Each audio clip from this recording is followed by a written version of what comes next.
Welcome to Youth Sports Mastery on the Daily Parks and Rec Show, hosted by Aaron Locks and sponsored by National Academy of Athletics.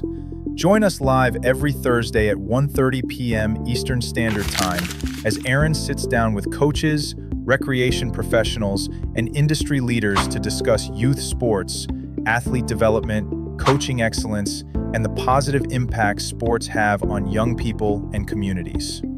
Tune in for expert insights, inspiring stories, and practical strategies to help young athletes succeed. In this episode, DPRS Media Network marks its 500th episode with Kylie Casey as she shares insights on building confidence, communication, and helping young athletes thrive on and off the field. Good day, everybody. Coming to you live from Sonoma County, California, here in Northern California. I am excited and fired up. I want you all to remember the number 500. We'll talk more about that in a little bit. But here what we're doing at the Youth Sports Mastery is we're connecting people that have a vested interest and experience in youth sports and parks and recreation to try to do everything we can to make youth sports better for the kids we serve, right? That's what it's all about. So we're going to dive in. We got a couple of spots we're going to run. When we come to the other side, I'm going to bring on my guest, Kylie, and you guys are going to love today because there's also a special guest coming later. So it's one of those episodes we get to chat about, and it's one that hopefully you're going to enjoy. You're going to get educated, entertained, and we'll see where we go from there and definitely have some laughs. So let's roll those spots and get this thing rolling.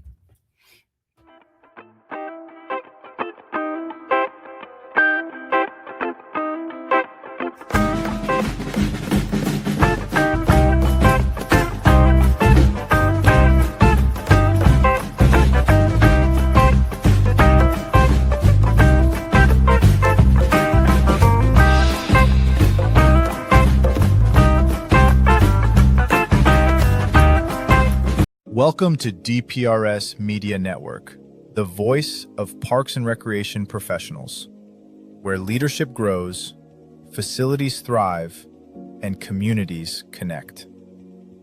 Leadership Series: Insights from the leaders shaping our industry. Facility Maintenance: The backbone of safe and sustainable spaces.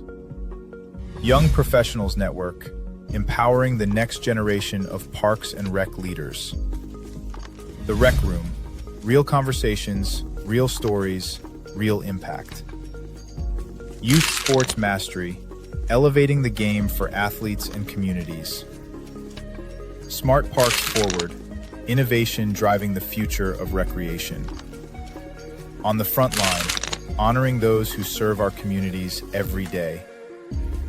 Athletes Commute: The journey behind the performance. The Aquatics Life: Everything aquatics, safety, staffing, sustainability. Safe Spaces and Green Spaces, a show exploring the connection between nature and mental well-being. And we don't just tell the stories, we show up where it happens. From local gatherings to national parks and recreation conferences, DPRS Media Network is on the ground, capturing conversations, highlighting innovation, and amplifying the voices shaping our industry's future. DPRS Media Network, connecting parks, empowering people, inspiring communities.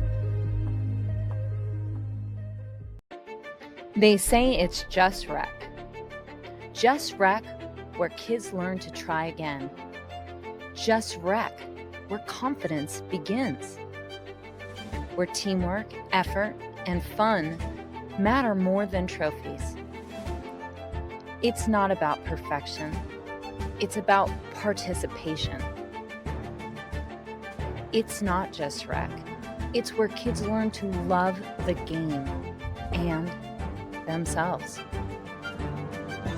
It's just rec until they learn teamwork for life.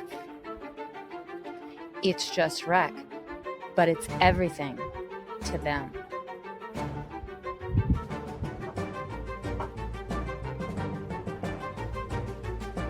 It's more than rec. It's a movement. It's just rec until you realize it's shaping the next generation. Together, we're not just running programs.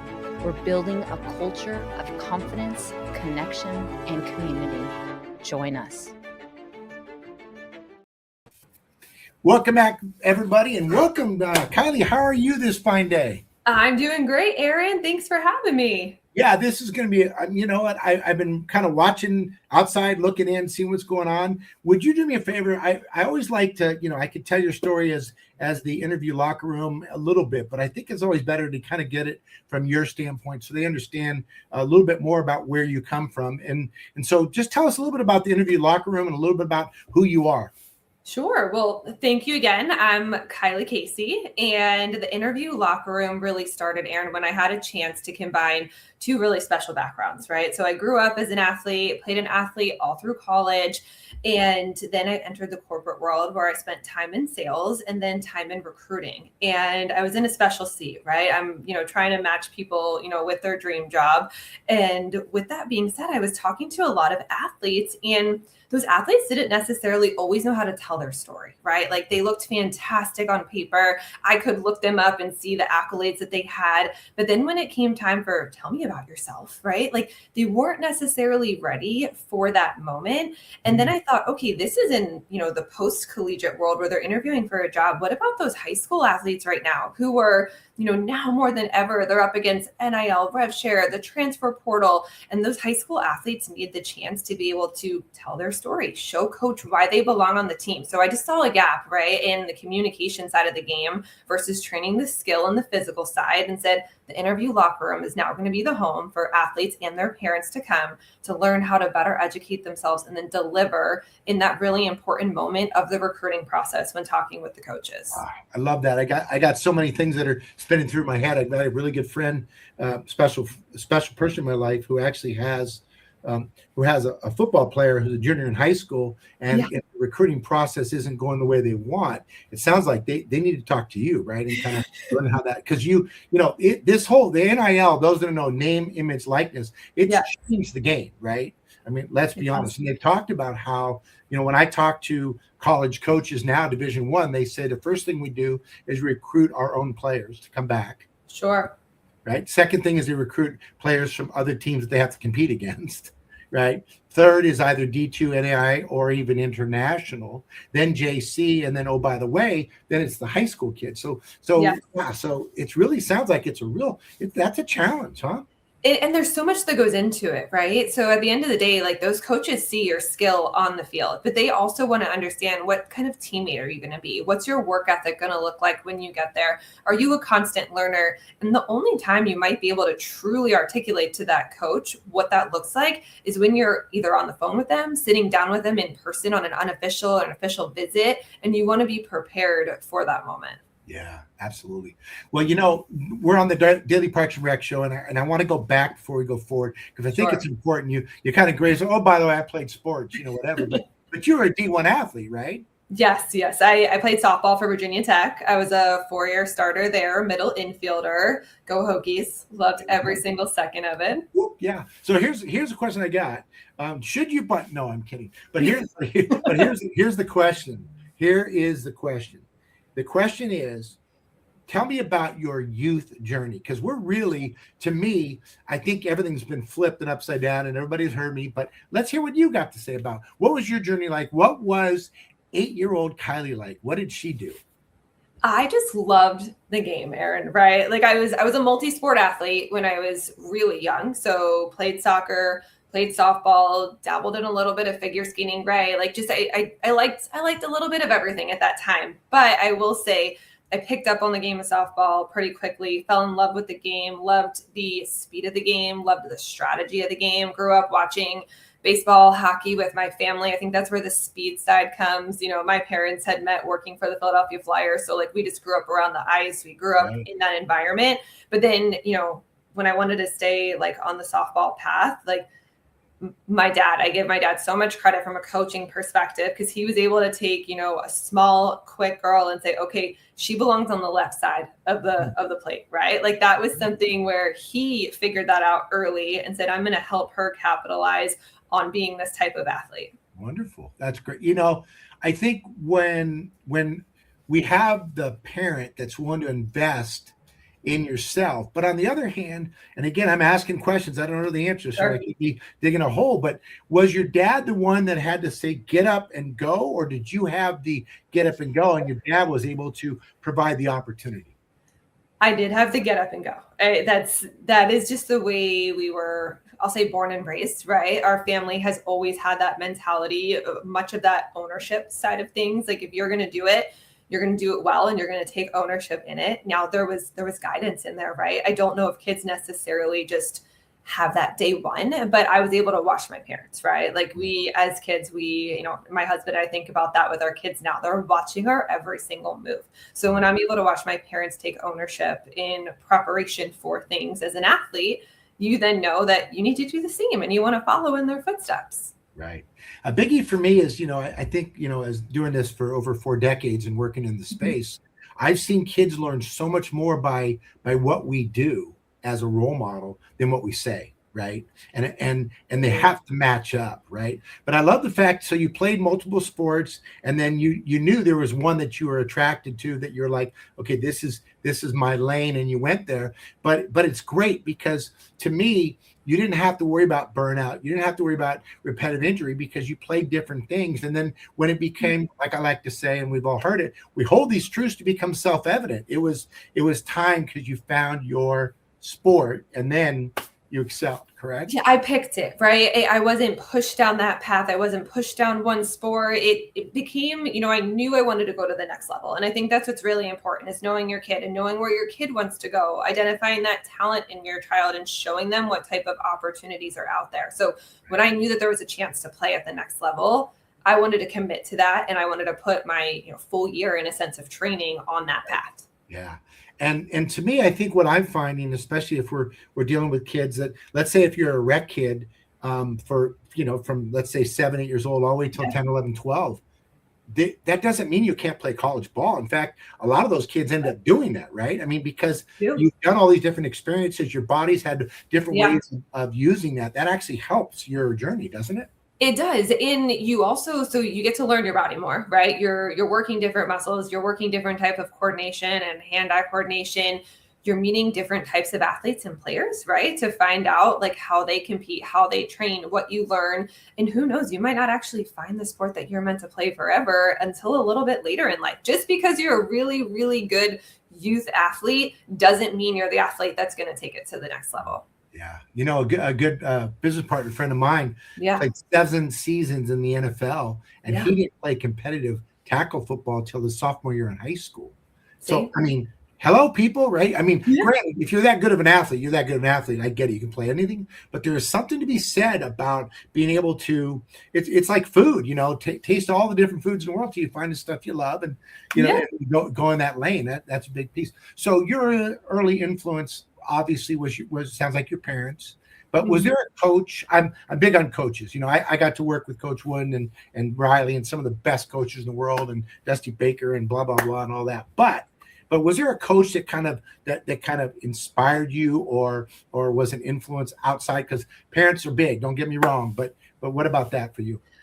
There's a couple coaches that I can talk about. I will say my dad coached me until I was probably 14, right? So there was a big impact there from him, and both on and off the field, which is what I think I liked. I had the on-field presence from him, but then also the important car ride home, right? And my parents played a good, I'd say, like dichotomy, good balance. He was extremely competitive, like knew how to bring that side out in me. And then my mom also had that, who are you off the field, mentality as well. When I played in high school, we actually won states my freshman year. My coach in high school, she knew how to bring the best out in everybody, right? Like she was the type of coach that had a lot of energy, a lot of positivity, and she let people go play their game. My travel ball coach, no nonsense guy, right? And I loved that. That was the type of coach that I really wanted. I wanted someone that was a little bit hard on me because I knew they believed in me, right? Like when you apply pressure the right way, you will do anything for that coach. It's funny when the child is ready for it, then that just makes it magical. When they're not, it can absolutely ruin it. But I get it. So you're also a mom, right? Yes, our daughters will be 2 and 4 in May. So you're just literally looking at the journey going, okay, yes. Here we go. We're going to get started. That's awesome. Although I guarantee you that some of the things that you went through, it's funny, me being a dad and a grandpa, watching my son and having him go, "Oh, Dad, now I understand what you meant." You know what I mean? He's Yes. 24 years old now. So give me one or two lessons. I always think it's so great. For me, resiliency is one thing. We didn't grow up with a lot of money. We grew up with an amazing mom, no dad at home, and I was just blessed to live in the community I did. So the community and the field community from Parks and Rec, from CYO, from that was so amazing for my journey. But resiliency is one thing that I learned, because when we were playing whatever it was and you got knocked down, your mom and dad wasn't there to pick you up. Yeah. Right. And to be honest, if we were sitting there crying and whining and the other kids would made fun of you, it's like, all right, get up, figure it out. You know what I mean? So give me one or two lessons, I'm curious, that you learned as a young athlete that you've carried forward, because you said something earlier, which I love, which I'll pull on that thread in a minute, but just talking about how you connect the dots. And connecting the dots is what is important, right? Showing those athletes that one day the jersey is going to come off, and that everything that you learned on the field in competition is going to carry with you through life, right? So my two biggest things, one would be you're always learning, right? Like, you never know everything. No matter what level you are at, you are always practicing, you are always learning, trying to figure out something more, hearing a different perspective, right? Have to be open-minded. Two, communication is everything, right? Like, communication and how you are with your teammates, with your coaches, being able to speak with clarity about what you're looking for, what you need, but communication both as an athlete, and then when you enter, the corporate world, you're in a career, you're a parent, you're a spouse, like, communication will drive a lot. Love that. Especially being a female, and I had a daughter, and I read early on that the C-suites, and I know everybody knows the stats, right? But the top 2% most successful women, not in the industry of entertainment, okay, music, arts, and acting, but think about this. They played a sport competitively through the age of 16. Like it's not a little bit, it's massive, right? Massive. And I think there's really one big reason for that, and that's because the environment is so similar, right? Like, when you're in a team environment on your sport, you're working under pressure, you have failure, you have times of highs and lows, and then same thing in the C-suite. You have a team that you need to be there and you need to lead. You need to be a great teammate. You need to be making sure you're bringing the best out in people. And I think that's why you see it, because the environment is so similar. And the competitive spirit, right? Because that's, for me, I remember hearing a woman talk about it about 5 years back, and she goes, well, we understand it's a man's world. Now, again, she said it, I didn't. So, this is a talk coming out of the pandemic. We understand it's a man's world. So we learn how to compete in that space, And I thought, okay, you said it, I didn't. So, but it's kind of a cool mindset that, be competitive. I watched my daughter compete, and I love it. And even my granddaughter now, I'm watching, like, oh, yeah, I see that. And that's such a great thing, because through competition and through the resiliency, that's where they develop confidence, right? It is. And at the end of the day, that competitive edge also is teaching a valuable lesson, and nothing's handed to you, right? Like, if you want something, you have to go work for it and you have to go get it. And there's plenty of people out there going after that same goal. So I know you've probably heard this line before: hard work beats talent when talent doesn't work hard, right? So that mindset is not just in sports. That is in every aspect of life. So what drove you from being an athlete to a leader to transition to what you're doing now? Like, how did that work? Because I think that for me, it was I've never done anything but work in sports, right? I mean, sure. So when I got done my playing career at Virginia Tech, I actually was not ready to leave the field, hang up the cleats. So I stayed at Virginia Tech for about 18 months. I started on the coaching staff for a little bit in that volunteer assistant role. Yeah. I then had the chance to speak at the induction of our new indoor practice facility back at that time. I think it was in 2016 for football. And after speaking at that event, the AD came up to me with Babcock afterwards and said, how would you feel about coming over and working in the athletic department? So I made the transition to the Hokie Club, where we would raise money for the student athlete scholarships. But ultimately, and my whole family is practically in New Jersey. So I was like, okay, I do miss my family. My brother was a Hokie at the time, so I got another year with him, which was fantastic. But came home to start my career. I got a degree in business, so I jumped into sales. Okay. And then, pivoted to recruiting, as we mentioned earlier. What brought me here today?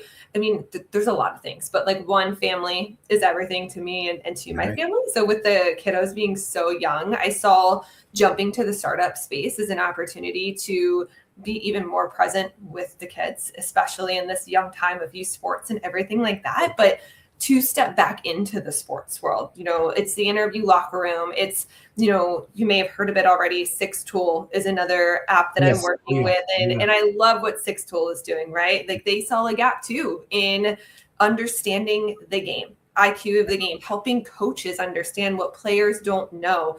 And why is that important? Because when you know the game's more fun, right? At the end of the day. So we're now here to bridge that gap and be able to bring, that gap closer together for kids to know that.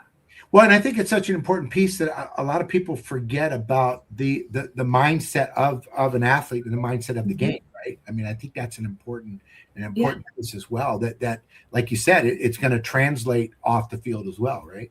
It will. And it teaches you how to learn. It teaches you how to go the extra mile. There's plenty of talented people out there, but at the end of the day, what are the mistakes that are hurting us in the game? It's the mental mistakes, right? You see it at the youth level, you see it in college, and you see it in pro still. So Six Tool gives athletes a chance to get that competitive edge, to take the time to just level up a little bit more. So I'm a San Francisco Giants fan. Some may know that, or a lot of them know it. It drives me nuts. Their first 6 games, they average 1.7 errors per game. Oof. This is baseball, right? Are you kidding me?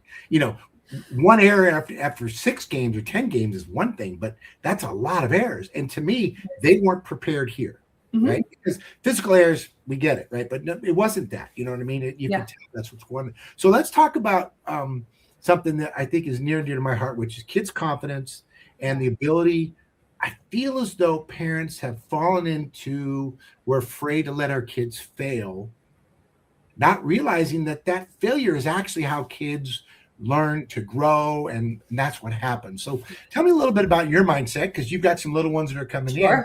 How would you talk about the mindset of helping kids learn to compete without fear, right? The joy of the competition rather than the fear of failure.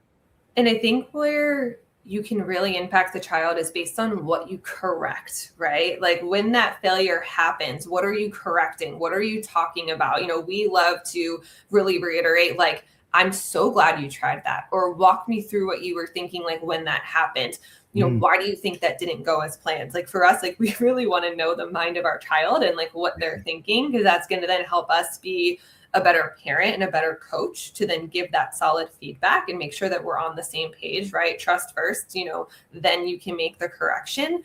But I just think if you step back just a little bit and let them take that risk, right? Don't hold their hand in every single thing they do.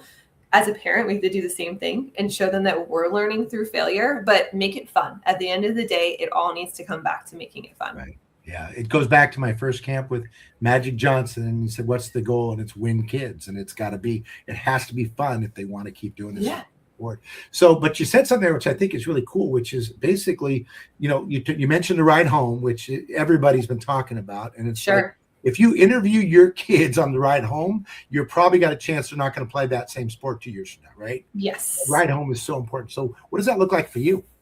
So, what will it look like, right? Yeah, you're coming up. That's right. Yeah. It's coming quick. I mean, we wrapped up our first like Pee Wee soccer season in the fall, right? Where those conversations aren't happening too much, but it is just making sure they had fun out there. And like, a big moment for us was when our daughter asked to go out front and practice before she was like going to practice. So we were like, well, this is cool. Like, at least she, she's taking that initiative and she's having fun when she's doing it, right? But when I say, and when other people say, there's so many, like, I'll say experts in this field right now talking about it, that car ride home is more than the sport at that time, right? I think if your child wants to talk about it, and like, you'll know your child. If your child wants to talk about it, they'll come to you and talk about it. Sometimes you just need to say, like, is now a good time, right? Mm-hmm. Like, make sure they're ready, or that conversation isn't going to mean anything. You can always have that conversation the next day. It also matters like what it is, right? Like, if they were 0 for 3 on the day, maybe you don't need to talk about it. But if you saw them not be a good teammate in the dugout, you need to talk about it, right? Like, so it really depends on what that is. Yeah. My favorite thing that I really think just kept us grounded as people and as athletes. My parents were big on, my dad started Keep Me Proud, right? KMP, that was our line. And the reason I loved Keep Me Proud is because it meant I'm proud of you. I'm always proud of you. I'm already proud of you, right? No matter what the outcome of that game is, but just go keep me proud, right? In your work ethic, in your drive, in your integrity, in the effort that you put forward. The teamwork, I love that. We focused on the effort rather than the result always, because if they were playing hard and having fun, then I'm going to come watch you and we're gonna have a great journey no matter what happens. But if we're so worried about if you struck out or if you didn't make the shot, that's going to put so much pressure on them that's what's going to make them want to quit out. So let's talk about language a little bit. I think that I love how you translate it and communicate. You do a wonderful job of that. In fact, you need to write a book about this, or buy that book or make a movie, whatever it is. Thank you. But, the language that coaches and parents use. Now, sometimes it's what you say, and sometimes that's how you say it, right? So funny you say this, because I recently wrote an article for the Youth Sports Business Report about this exactly, right? So, our athletes, our children, they pick up on our tone, they pick up on our body language, they pick up on our face and how we're talking to them, but they also are listening to what we're saying when we're talking to them directly and to other people. So one thing my husband and I really like to do is make sure that we pick a time during the day or during the week, right, where we are complimenting them or talking about something good they did to someone else where they overhear us, right? Versus being directly to them. Like, I want them to feel really proud without me speaking to them directly that we're happy about something. I think one of the most impactful words that you can say to your athlete after a game is, I loved watching you play. Like that has nothing to do with the outcome. I loved watching you play out there. And that is what's going to make them hit the field the next day. Whether it's a good game or a bad game, they're ready to get back out there. You said something I want to make sure you might want to write this one down. It's called 3PC, third party compliment. Believe it or not, neuroscientially, they talk about this, right? That a third party compliment has an impact on your child as much as 150% more than if you said, hey, you did a good job, Sally. Instead, hey, Kylie, did you see what Sally did? Yes. That's massive. It is. Massive. Right. And it's really special when they're like falling asleep at night and, you talk to each other about it and you see the little grin, the little smile, like they're acting like they're asleep. But I mean, it's so special to know that means so much to them. And we have the power to do that. I used to talk to my daughter's teddy bear about her. Exactly. Right? Okay, now you guys get a good night's sleep. And remember, she's there to protect you and just whatever it was. And there was just this, you're right. And it's amazing. I love that little grin and I love that. I miss the little. No, I don't, but I do. No, right. I love it. So you did it. You went through the process and you were able somehow to balance pressure, performance, and fun. Mm-hmm. Right? Now I'm huge, not going to lie. I'm big on the fun part, right? Because that's a big thing for kids. If you're younger, and obviously the younger you are, the more fun they should be having as they go forward. But if they're not having fun, they're not going to want to keep doing it. Correct. So how did you figure out, and this is so great as you're diving in, to balance the pressure of the sport, the performance of the sport, and the enjoyment? So, I mean, there's a lot to unpack there, right? But I think at the end of the day, something I remembered is if a coach was coming to me with something, that meant they still saw something in me, right? I think you should be more concerned if a coach isn't correcting you, isn't giving you feedback, isn't wanting to spend extra time with you. Like if they're there willing to put in that time and energy and work with you, they still see something. And that's a really, really good place to be.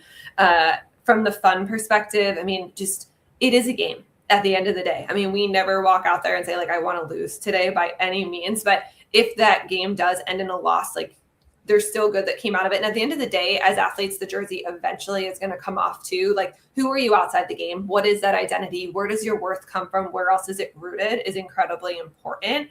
But for me, like, pressure can also bring out the best in somebody, right? Again, as long as they trust that person that it's coming from, like, pressure is a beautiful thing. You want a tough coach in most situations. Right. And but again, so it's the balance of how they communicate. Like we go back to the language, and so it's an interesting balance across the board. And that's why we have the talk, teach, play system: 3 minutes of verbal instruction, 6 minutes of skill development with direction correction, 6 minutes of play, having fun, and then reset. And so we have a system we use here at the National Academy of Athletics that is actually working really well. And I think what you're basically talking about as a parent, you also need to know your child and really pay attention to them, right? Because they'll tell you. right? They'll let you know. And they need to be coached differently. I think one of the biggest mistakes, today at any level that a coach might make is viewing a team as one team and all the same player. And at the end of the day, you have 12 players and 12 players that need to be coached differently. And, it takes time, right? Like I give coaches credit, the ones that are really pouring in and doing this, like you need to know those players inside and out, how they like to be coached, what they respond best to, what motivates them. And that's how you're going to get the best out of them, taking a very individualized approach. And let's be honest, folks, here's the deal. You don't treat every player the same because every player is not the same. And we can fantasize that that's what we do, but we can't. All right, because we run up against the clock. If people want to find out more about what you've got going on, how do they do that? All right. So right now, Aaron, LinkedIn is the best way to find me. So Kylie Casey, you'll see on there, founder of the Interview Locker Room. I will say I'll take a line out of Zoya's book because I absolutely love that she talks about this. I know you had Zoya on your show before with Orgo.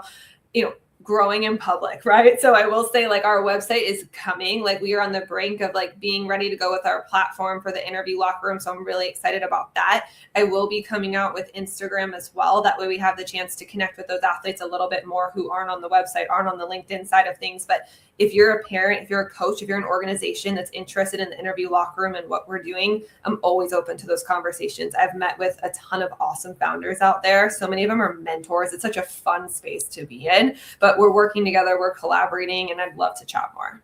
Great. So it's Kylie with a K, Casey with a C, right? And hey, thank you so much. You know what? This is the first step I can see as we continue to grow through this process. And if there's anything we can do from the NASCAR Athletics or the Daily Parks and Rec Show to be able to support what you're doing, let us know. I just got a message from somebody that's actually already interested in, okay, well, how do I find out? So you may already have people reaching out. So that's amazing and wonderful. Awesome. All right, so here's the deal. I want to thank you so much for joining us today. And I look forward to connecting with you again. And let's just keep the ball rolling and keep up the good work. Okay. You're doing awesome work too. Everything you and your organization are doing. So thanks, Aaron. Appreciate it. Thank you. Have a good one. Have a great one. Right.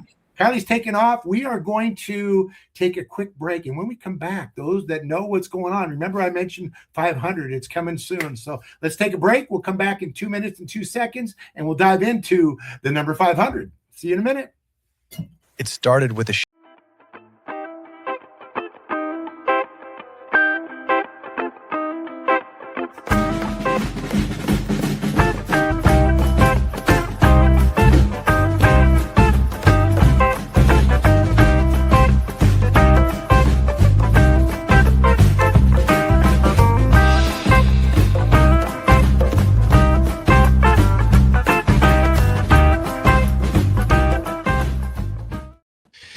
All right, guys, we did it. 500 episodes. Fantastic. I wish I could have had, the 1,000 people that worked with building this over the years. And we have a very special guest, Joseph. I don't know if y'all remember him, but he helped me record a lot of, he's with City of Dallas, and we're still trying to get that facilities maintenance show off the ground. But how you doing, Joseph? I'm doing well, Craig and company. Thank you for the invite. And furthermore, congratulations for 500 episodes. My office line would be going off right now. Yeah. But again, me, I'm not here. It's just going to be the normal response. You can send me an email, please. Just kidding. But it's been a like I mentioned to you before, I appreciate you reaching out initially when as your show was in the in its as it's going through this maturity stage, and just even giving me the time of day to speak on what I do and kind of a little bit more about what kind of makes the city of Dallas a great place to work and play in. And I've been very busy in our time since our last conversation, and I have a couple of completed projects under my belt now, kind of transitioning from operations to project management. So it's really been a fun ride, and appreciating your company's success and work day in and day out. I always see live new episodes, and just the amount of work behind it, sourcing, and then again communicating and touching base and scheduling. I mean, I don't know necessarily if your full viewer group knows what goes on behind the scenes, and more so than anything, the professionals that you talk to on a daily basis, I know if they're anything like me, how quickly it is for things to get lost into the whirlwind of things because of, daily new priorities and council park board initiatives. And with all that being said, it's that much of a commitment on your end to showcase and put a light into this industry and kind of giving everybody these platforms. And so, again, I just such a fan of what of Daily Parks and Recreation show and helping any chance that I can. And I'd love to be able to jump on a call again in the near future. Yeah, definitely. But no, cheers to you and cheers to everybody associated. Craig, great work. Well, thank you so much for coming on the show. I know I literally texted probably about 50 people right before Aaron's show started. And so y'all just happened to be available. Thank y'all so much. If you have I don't know how much time you have, Joseph, but we have a special treat for you. I wanted to give everybody a chance to kind of say something. Let's go, Dave. How's it going, man? Thank you for attending. I see you got the fishing rods in the background. Yeah, I haven't been using them much lately, but plan to here soon. But no, all great, man. Just real happy to be part of this team, and 500 episodes is amazing, and the way we're growing as a network, and we're adding more folks that are professionals in the field. I think it's amazing. I'm just glad to be part of it. I'm glad Outdoor Link is a sponsor of it. And just looking forward to just, talking to more people and learning more. Aaron, great show. I'm sitting there, it brings me back to my days, because I'm a retired athletic director, and the youth sports, is just so amazing. And what you guys are doing, putting the fun into it, when you mentioned that just keyed in, because I know through my career, that's what it was about. And I just hated to see so many kids burn out and not want to play no more. But, with your show and everything else that's coming on board, man, it's so well-rounded. And I'm just excited to be part of the team, man. It's good stuff. Yeah. And for those of you that don't know, I put the logo for his show. So 2 Mondays a month, second and fourth Mondays, he hosts the Smart Parks Forward show. And for those of you women out there, we actually have our next 2 shows are hosted. And of course, I wanted to get Jordan on this. Yeah. But I promise you, this is not an all-male group. Yeah. It's not the old boys club. Right. That was not by design. And then, of course, y'all just saw it, but this is Aaron's show. And Aaron, man, thank you so much. You've been with me since the beginning. You were the first show that we had. So appreciate what you're doing. Maybe, do you have anything for the community? I do. I just, what's amazing to me, I remember way back when in my journey, and just remembering every coach that I work with that was the highest level, they all had a similar message was, if you want to go quick, just go on your own. But if you want to go sustainably, long, and more enjoyable, do it with the team, right? And what you've done, Craig, with your team has allowed those of us that have something crazy to say, or, we were talking about swimming or talking about pools or talking about the front line, whatever it is, you let us do that. And the ability to do that has made it so fun for me because I get to talk to great people every week. And now I have a list of people that want to come on the show. And I'm like, maybe we, I don't want to say 2 days a week, but I mean, we might have to do something, because it's insane that the mass role that's happening. And I love the fact, because when I watch, every time I go on to LinkedIn or Facebook and I see, hey, Wes is doing this, I'll check this out a little bit. And I don't watch those shows because who's got a whole hour? But man, if I get 5 minutes, a snippet of that, every one of you guys, all of us, there's something to take away every time. And whenever I've gone to a coach's clinic or training, if you can get one thing out of a whole day, well, hell, guys, I get one thing out of 5 minutes listening to y'all. And sometimes it's just a good laugh, and that's okay too. But yeah, man, it's been a fun run. It is. Yeah. This has been cool. And I tell you this, the best is yet to come, man. I see all kinds of excitement. Yeah. Well, look, I grew up in a little Catholic home, and my mom played EWTN, which is like the Catholic news channel, 24/7. So if you're like an ESPN enthusiast, they just leave it playing in the background. So we got to answer your question is, do we need more programming? We got 168 hours to fill a week. Great. So yes, we need all the programming we can get. And I did want to hop up the logo because this was the facilities maintenance show that Joseph helped me to produce. And so even though he gets pulled away from work, I mean, Joseph, you created evergreen content that is forever online, so that 5 years from now, a younger version of yourself could come and just like, so I really appreciate what you did. So my pleasure. This kind of goes on forever. All right. So now I wanted to give the legend, John Prue, who is showing us all how to run a show in order, regimented. You can tell he's got that military background. And every time I see his show, I'm like, I got to step my game up. He's like killing us.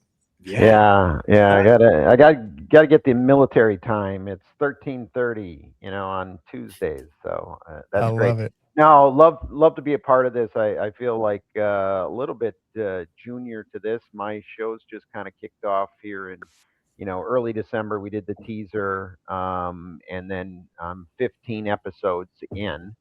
But it's been great. It's I just recently retired from the Department of Defense, Navy MWR, after 39 years. So it's keeping me connected with a lot of great people, and having some great conversations about a lot of hot topics within there right now. And, and quality of life for our military and their families is super important. And that's kind of what our show is all about, is those professionals who are really doing the hard work. And right now, with what's going on in the Middle East, we've got forward deployed civilian employees on the large decks, helping with fitness and everything else.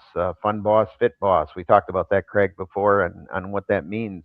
We've got counselors out there on the boat. So we get civilians that are really supporting that quality of life, even for the active duty sailor in a situation where there's a conflict. All the more importance of why we do what we do in supporting the war fighters, and then their families at home who are worried, nervous. They're on deployments, and those families and kids need to be taken care of too, and that's what the MWR profession does. So glad to be talking about it on a weekly basis. A lot more work than I thought it was going to be honest. Developing the content and nailing down dates and times and everything, but I'm loving it. So thank you for letting me be part of the team and working with all you guys. Great to have you. It's an honor to work with you. And, I'm really glad that we can help get the message out. And essentially, this is what we're doing, guys. We are telling stories, some of the best untold stories in America, of people that are impacting and changing their communities and making a massive difference. And that's what kind of hit me. I'm like, I cannot believe no one is telling the story here. Yeah. So here we are. And Dave, I don't know if you can see that too, but I'm about to turn off my park lights with your app here. So there we go. That's it. Hey, John, keep man, the way you run it, it's so awesome to see. Obviously we're stealing ideas and concepts, so keep that up. I would love to come on your show actually as a guest and talk about, we have a discount for veterans, obviously, but we have some veterans that actually run territories for us, and they're amazing people with their backgrounds and variety and all that. Let me know. I would love if you're on a list, Aaron. We're trying to nail down the right people in each service that kind of handle youth sports for the services, because we got a pretty active program, and we're going to corral and I've got a show with Wes coming up on Tuesday, all about aquatics within the military as well. So a lot of cross populating. Hey, we got to fill the content some way, right? That's it. All right. So I got Thomas White on board. He is a force of nature out in Henry County, Georgia. He actually helps host 2 shows. This was one of our first ones, the Rec Room. It's a monthly show, second Wednesday of every month. And then he also helped launch a Safe Spaces. Thomas, maybe you can tell people a little bit about that. But man, really appreciate you coming on the show today and helping us to make it to our 500th episode. How are you doing? I'm good. I just want to say before I start that I'm in the room with legends. I've heard all about you guys, but have yet to meet you, except for Dave. I've met Dave. Dave and I, ironically, Dave and I met, I think, leaving Louisiana, right? Isn't that where we met? Was it Louisiana? Yes. Well, we were both flying out of Baton Rouge, and that's how we met. And but everybody else, it's great to see you guys. I'm excited to be doing this with all of you. Just some great perspectives your shows have brought on, and I try to like and share as many as I can. But as far as safe spaces or safe places and green, no, wait, hold on. Safe spaces and green. I'm going to get this right one day. Safe spaces and green spaces. We've hosted the episode twice and I still cannot get the name right. There's a logo right there in front of me and I still can't get it right. It says it right there. It says it right there. So we are talking about a very undercovered topic in just about any profession, but especially in parks and recreation. And we're talking about mental health and mental health struggles and creating an environment where it's acceptable to have your mental health struggles at work, to be able to go through that without criticism and just decreasing the stigma that we all face. One of the things that doesn't get enough coverage is the fact that there is a high population of neurodivergent people working in parks and recreation. It appeals to us. It appeals to us. The ADHD and autism folks, it just appeals to you right there. You're like, that's where I want to be, because you like the torture. I mean, the great times is what I meant to say, the great times. And so it's such a highly disproportionate number in parks and recreation that we really should be giving more coverage to where it's at. The stigma about mental health, while has gotten better over the years, it still exists. And in local government as a whole, that stigma can be especially hard. But Parks and Rec can lead the way in changing that. And Craig has given us the space to do that. Yeah. Well, thank you so much for, connecting us with your department.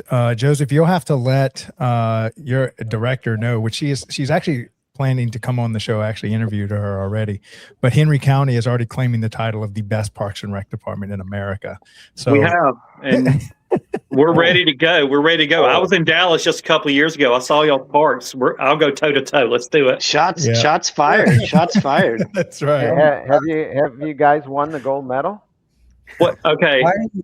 This is awards, gold medals. Gold medals. Trophies. Everybody gets a trophy. What's going on here? About standards and criteria, they don't mean a thing. I briefly forgot how to speak English, so I'm not quite sure I understood what Joseph said, but I think he said that we're awesome. I'm pretty sure that's what he said. That's exactly it. My gold medal. That's exactly it. Yeah. For Dallas every day, and it's bestowed upon me every day. Definitely. So I was in Dallas a couple of years ago for NRPA, and it was by far the best time I've had at an NRPA conference. Dallas really killed it that year. Gillies was fun. Yeah. Where? Gillies, remember? Oh yeah, 100%. 100%. Julian neurodivergence.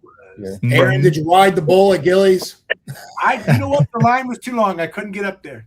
So I barely saw our executive director on that trip because he got on the bull and busted his nose that first night. And so after that, sounds like a normal Parks and Rec event. Yeah, that's exactly right. That's exactly right. It's the only time I've seen JP do something like that, and I haven't let him forget it. Trust me. I love it. All right, man. We have got a stallion on deck next, man. This guy is a racehorse. Wesley, you are doing an amazing job. This guy has got to be the most connected person in aquatics, and the aquatics people are like at the heart of Parks and Recreation. And I was dying to create a show on aquatics, but I just could not find the right person. And I mean, we connected, and within like seconds, we like signed the deal. We're like, we're ready to go. Let's do this. And his last 4 shows have just been textbook educational and valuable. I tell every director, if you've got anybody in aquatics, you need to go re-listen to those 4 shows because you're going to promise you get something out of it. So thank you so much, Wesley. Anything to say to the community? Oh, thanks for having me. A quote that I've picked up is, we will proceed as though success is inevitable. Yes. Like we will proceed as though success is inevitable. And in aquatics, oftentimes we base success off the fact that no one drowned. Well, that is great. Don't get me wrong. And drowning is big. But I've tried to create other ways to measure success, like showing up on time and wearing your uniform and having fun and all the things that sometimes get lost in aquatics or we're too busy being competitive, or we're too busy trying to do just swim lessons. And so why I love this, and why, Craig, you and I clicked together, and John, you and I have our military show next week, and we're learning about all the things, is that aquatics is not like basketball or football and the field is always the same. Aquatics is not like other sports where there's a dome and coverage. And so trying to help people understand that we have common problems, but we might have unique solutions. And so it's just been great to get to know everybody and relate some of the unique things about aquatics that are beyond, swim lessons and water aerobics, and spread that good word. And I'm excited to keep doing that and connecting with everybody. Yeah, well, fantastic, man. I love your show. Keep up the great work. All of you are doing an amazing job. And I really want to give a big shout out. So we're kind of like taking this massive jet, into the future. But behind the scenes, there's someone's flying this plane, and that's Jovi. She's our stage manager. She's on every single show. Jovi, you're doing an amazing job. We actually have an extremely talented team at the Daily Parks and Rec show. And so I have a gift for all of you listening, and to the show hosts that are here on stage with us. Chris is got to be one of the most gifted videographers, and he was one of our early hires, and he just pours his heart into this. And so he made us a 500th episode promo celebration, whatever. So Jovi, why don't you go ahead and run that, and then we'll come right back and finish up our 500th episode.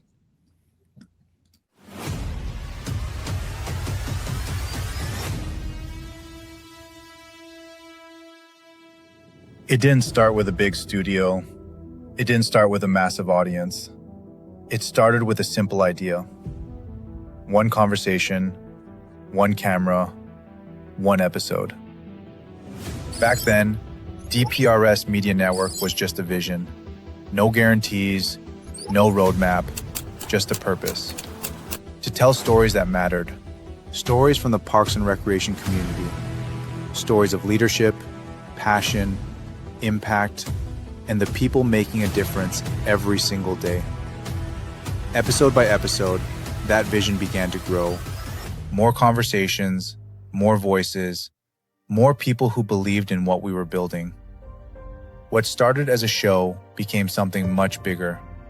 A place where people felt seen, a place where ideas were shared, a place where the Parks and Rec community could connect, learn, and inspire one another. And today, we celebrate a major milestone. 500 episodes, 500 stories, 500 moments, 500 reasons to keep moving forward. But this is not the finish line. This is the beginning of our next chapter. In the months ahead and in the years to come, DPRS Media Network is growing into something even greater. We are building something truly special for the Parks and Recreation community. Something designed to bring people closer, to create stronger connections, to open new opportunities, and to continue serving the people who inspire everything we do. We are also expanding our reach through new partnerships, working with organizations who believe in our mission, partners who share our vision for community, leadership, and impact. And beyond the screen, we're showing up in more places than ever before, attending conferences, meeting leaders face-to-face, building connections that strengthen our community. Because DPRS has never been just about content. It has always been about connection.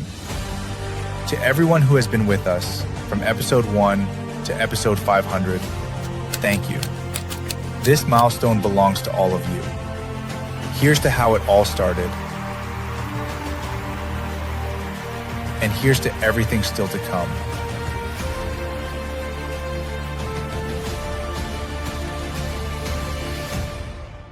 The future of DPRS Media Network starts now.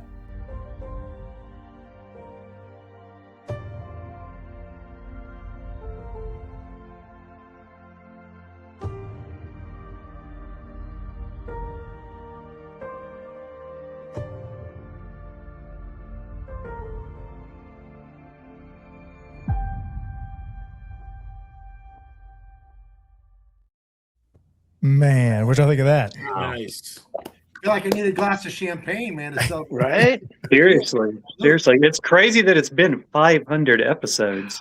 Yeah. That's It's insane. it's like a hype video. I feel like I'm getting ready to walk into Tiger Stadium and right. defeat Alabama or something.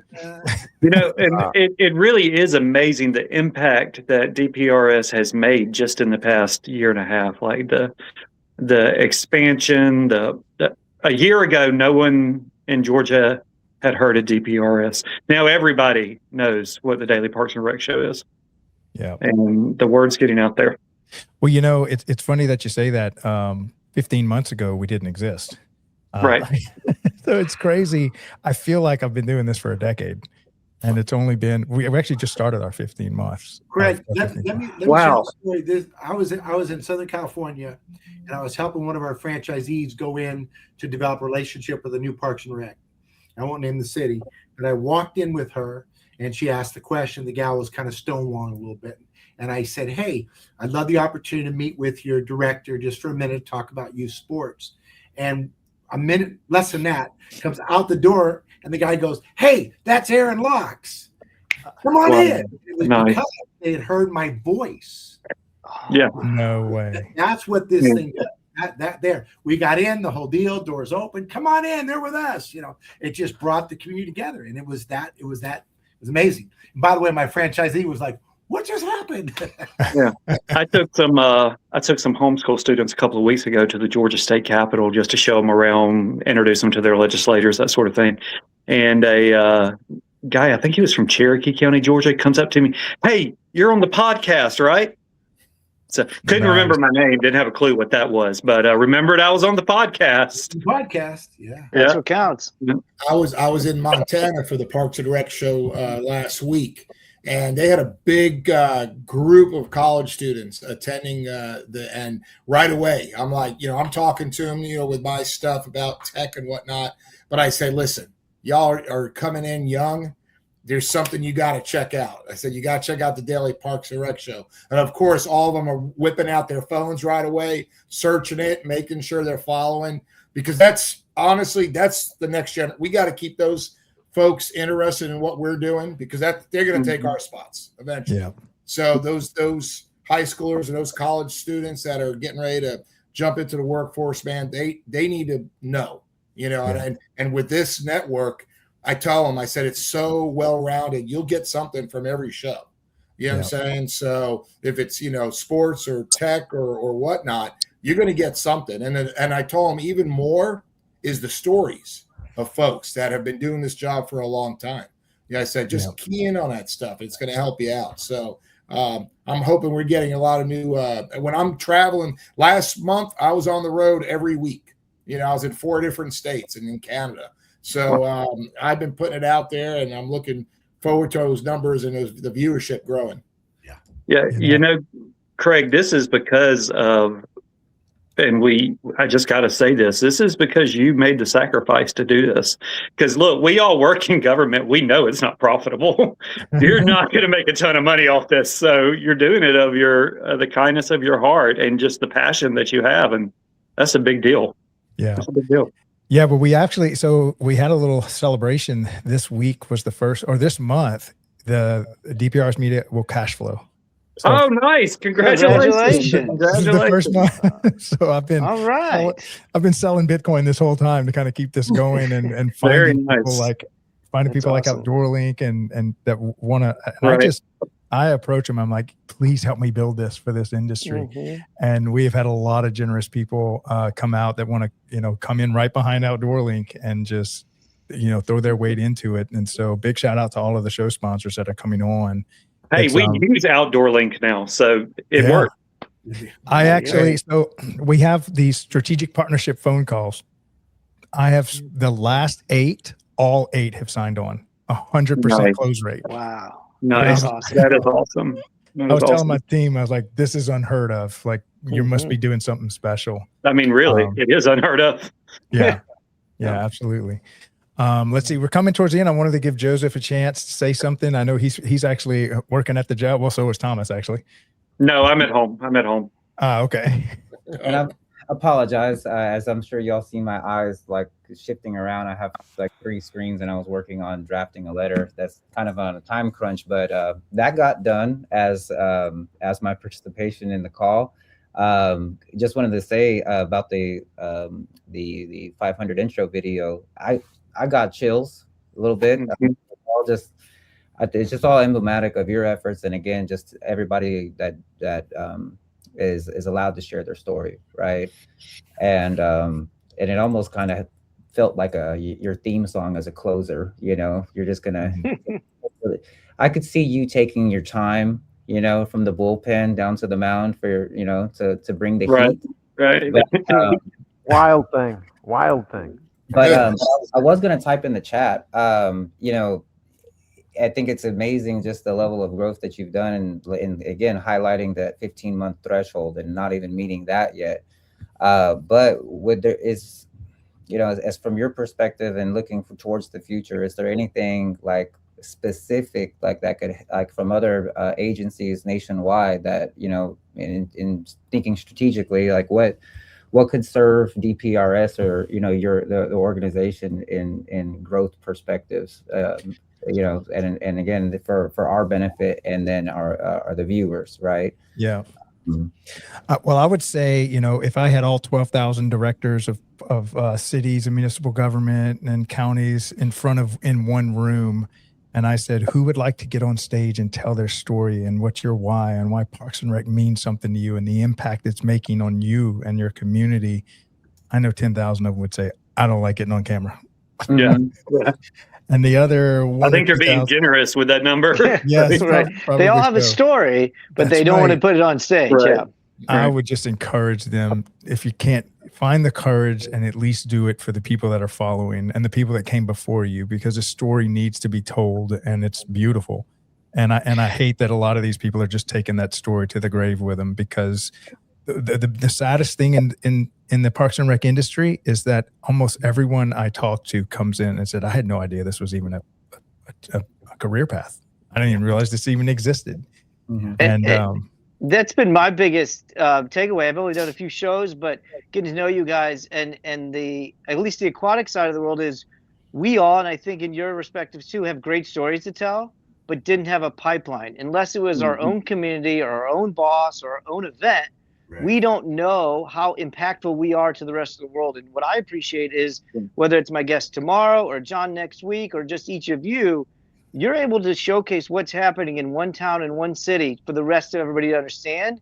I mean, Bob Dylan said it, we are not an island. And I think a lot of times we forget that in this industry, at least in aquatics.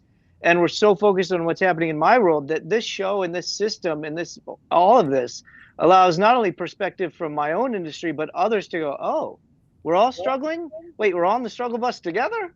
Oh, okay, well, let's hold hands and get and whether it's aquatics or otherwise, it's just been so contagious almost to be able to say that there's networks and pipelines to each other to share those stories, and then give those frontline and local experts a chance to be on stage for an hour and get off and go do their own thing. And so I just really appreciate that opportunity. Yeah, well, thank you so much, Wesley. All right, John, what do you, any comments, thoughts on the video or what you're doing? Man, I really appreciate it. And you're doing awesome. I think it's awesome and impressive, and we should be thanking you, Craig. I mean, you're the one that has, you know, had the vision and made it happen, and collected all of us oddballs to host shows. But we're collectively creating some really good content, conversations, connections, as the video stated, and whether it's YouTube or wherever else we can store these 500 hours plus of content. That's good stuff, and we need to retain this, because this can help generations of people in terms of hearing some of these stories and the hot topics we're all talking about. So congrats to you, Craig. Thank you for thank you. Allowing me to be a part of this. So yeah, thank you so much. And it really means a lot to me, because you know, some of the greatest things that are accomplished by mankind in life are only in the realm of team efforts. There is no single individual that can do some of the biggest heavy lifts. And so without a team, I would just be maybe out of desperation trying to pick the car up off the kid, but it's just, you just don't have enough strength or time, or you just can't do it. And so if it weren't for y'all, my vision would just go unmet. And it's not really about me or even us. It's about the industry and the work they're doing. And that's what we've dedicated a small part of our time to, is just uplifting this industry. Wow. So, all right. So Aaron, I saved you for last. Before I do that, I did want to give a massive shout out to Outdoor Link and Aaron with his company, who has provided fuel in the tank. I mean, there's nothing worse than having a bus trip with no diesel fuel in the bus. Right. So y'all have helped me to fund this. I really appreciate it. Could not have gotten this far without y'all. So big shout out to all the people that have contributed financially to this. Aaron, take it away, man. As we close up shop for the day, and you look around and see what's going on, I love the fact that we all are connected, even if we haven't met. I know, Dave, we got to meet for a few minutes here, and we got that, but there's a connectivity for this. I look forward to the 1,000th episode, when we're all hanging out, maybe in the Napa wine country, and we're getting together and just enjoying going for turning the lights off somewhere and playing some volleyball and talking whatever. But we're doing that for sure. Obviously, this doesn't work without you guys, Craig, behind the scenes, but obviously all of you guys coming up with the brain power, the content, and all those other factors, that's what really makes this work. So I just feel like together everyone achieves more, right? And it's amazing how much can be accomplished when no one cares who gets the credit. Yeah, that's the truth. We've got sound bites just from this episode for the next 500 episodes. Just this episode. Right, they're going to be cutting it up. It's not about credit at all, but I do want to talk to Chris about the placement of the On the Front Line logo in the lower right corner. I wasn't happy with that. I saw that too. I was like, we need to move him up because he's just doing such a great job. Maybe we'll start voting. All the hosts will vote. Can also shuffle. They can make them shuffle. Make them shuffle. Yeah. Yeah. Okay. Well, guys, man, from the bottom of my heart, I love you guys. Like, I truly do. Thank y'all so much for helping me with this vision. It would be nothing without y'all's contribution. And I know I can thank all of you from the Parks and Rec community. Every single person I talked to in the early days, they were like, "Who are you? What are you doing?" Every phone call is like, "Keep going. We love what you're doing. You're doing an amazing job." And they're talking about the team here. And so the Parks and Rec industry is floored and blown away. And I think Thomas can probably speak to that, because when he saw us, he was like, "We need this bad. We'll help whatever we got." So yeah. Really appreciate all the love and support that we've gotten. And thank y'all so much. Y'all have an awesome day. You too. You too. Thank you so much. Everybody care now. Have a good one. Care. That's a wrap, Jovi. Before the game. All right. Before the lights. Before the pressure. There's a moment most people never see. Welcome to The Athlete's Commute, a podcast distributed by DPRS Media Network, co-produced by Her Sports, and hosted by Jordan Ziff. Each episode, Jordan gets behind the wheel, driving athletes to practice, to training, to game day, while getting to know who they really are beyond the jersey. The mindset, the grind, the sacrifices, the moments no one talks about. No scripts, no filters, just real conversations in real motion. Because every athlete has a journey, and every journey deserves to be heard. This is The Athlete's Commute. Buckle up.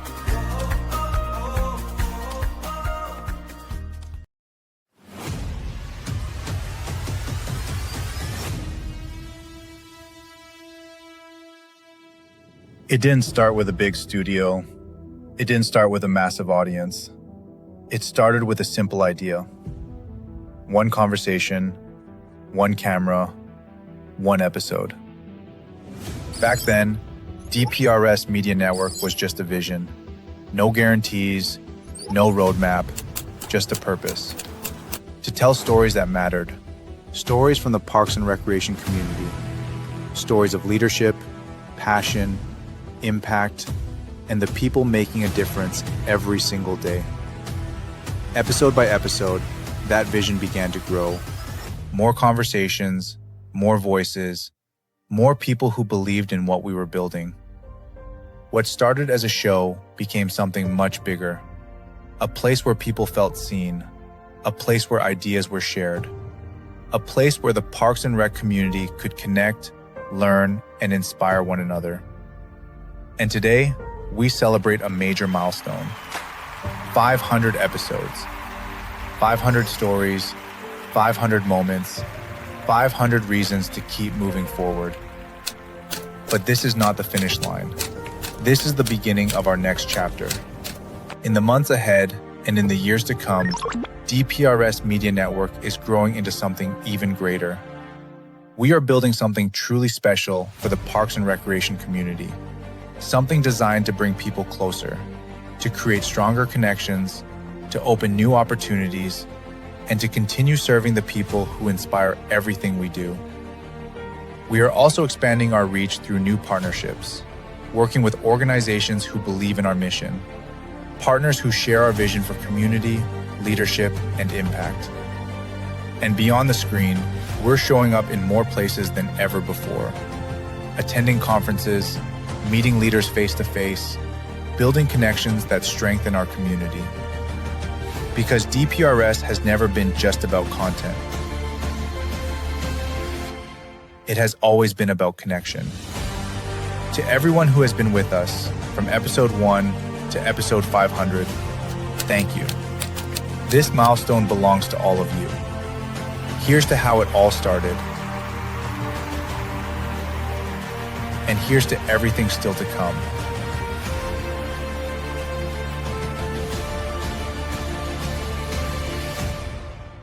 The future of DPRS Media Network starts now.